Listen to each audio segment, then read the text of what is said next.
Customer calls me and says, I need a sofa table. Easy peasy, 4 legs and a top, right? No. She wants something super nice. It's got to be a statement piece to go behind her couch. All right, I got you. Nice! This customer is in a brand new home, and I'd already done a couple tables for them. Those are also on my YouTube page. But this one was a bit different. So sofa tables are typically very narrow, which kind of is a problem for something this nice. But she wanted it, and I said, you know, I'll make it. The entire construction is white oak, but I do use plywood for the majority of the construction, and then I'll use hardwoods for the top and the face frame. Here's the deal. If you don't like white oak, you can just like and follow. I mean, I like you too, but seriously, look at this.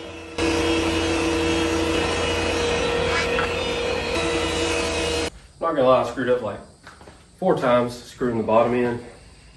So I didn't film any of that. And then while I was planing boards down for the face frames, my father-in-law came and I just kept working. I didn't film any of that. So sorry if I skipped some parts. We'll keep going.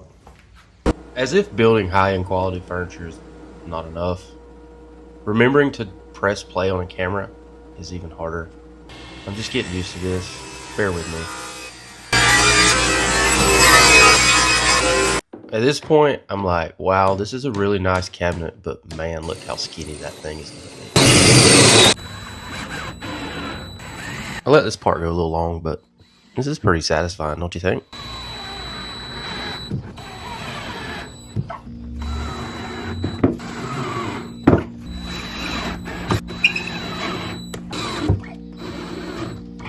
We have a visitor. Here's my little helper, aka my little interrupter, my little question asker, my little I'm going to step on something with my bare feet, even though my dad told me to put my shoes on. I made the back of this piece so that it just slides in the back super easily. If you watch, it's just so easy. It slides in there so easy. The back of this furniture has exposed plywood edges, and I just can't allow that. So what I actually do is rip a very thin strip of hardwood and glue it to the edge so that it looks perfect.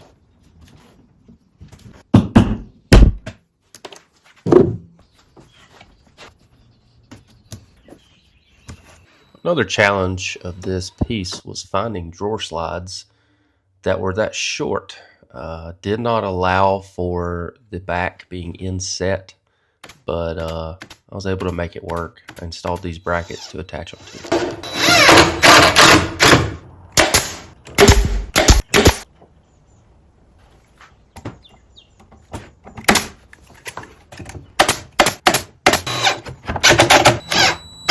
Now, one of my least favorite tools to use, the dado blade, which is basically like facing a dinosaur in real life. It is super scary, and yes, I don't have a throat plate on this, guys. I apologize. I will get one. I don't typically make my own drawers. I usually order those, but this was a small project, and they were made out of white oak, so I did make them. I am not a fan of making drawers. It's just not fun. It takes forever. The drawer you just watched me make was completely wrong, and I Hulk slammed it onto the floor. I was so mad. I made all 3 of them without filming the process. Here's me making the new pieces and then not filming the rest.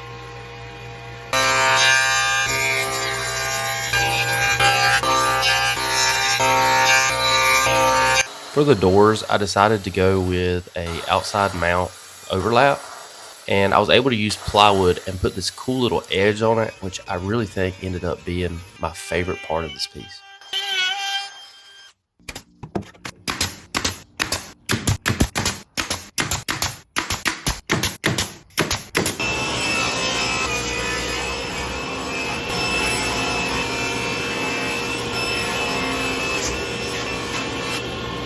For the feet, I did purchase these. I got these from Osborne Wood Products online.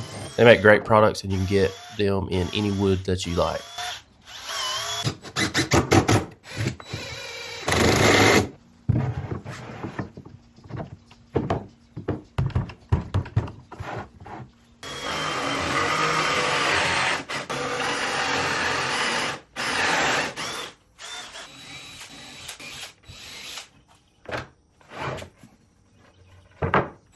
So I put my hinges on, and at this point I'm starting to question, like, is this gonna look good? Because I have not assembled this thing yet.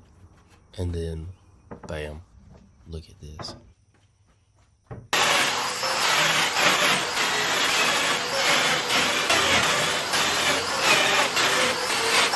Time for a top.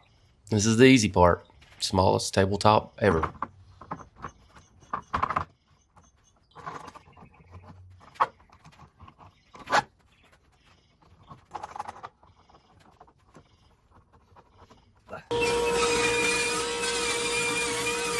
After looking at the piece, I decided that it needed a little something else.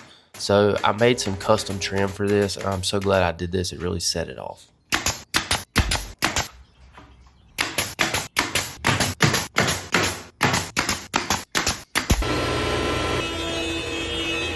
Cut my top down to size. I actually ended up having to put a bow tie in the bottom of it because there was a crack, but easy peasy.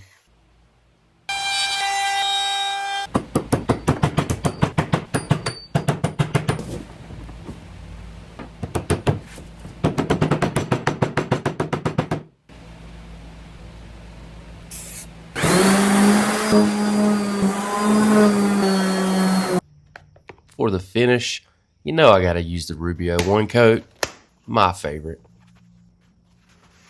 I am using the white color for oak wood. As you see, this is gonna sink down in that grain. Most of the white's gonna wipe off the surface, but it's just enough to give it that whitewash look. And if you're not familiar with this finish, when I wipe it off, I'm done. That's it. You can always come over it with a ceramic coating or something like that, but honestly, you don't really have to. Rubio Monocoat is super tough, super durable, and has a great sheen to it. Intricate pieces like this sometimes makes it seem like Rubio is difficult to apply, and it is in the moment, but if you start comparing it to the alternative, which is a coat of stain, multiple coats of sealer, and multiple coats of lacquer, it really is a time saver.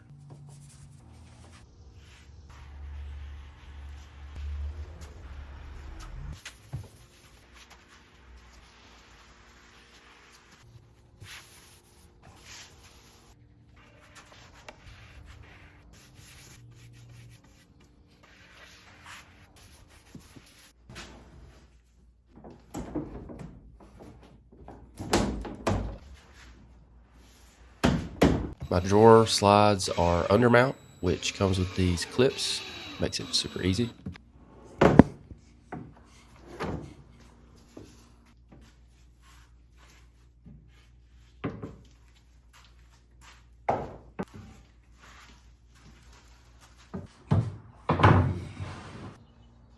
The customer's house has gold finishes, which I think work perfectly with this white oak. And this piece is a wrap. What do you think? Is this high end enough for you? If you like this video, please like, comment, and always subscribe. We'll catch you next time.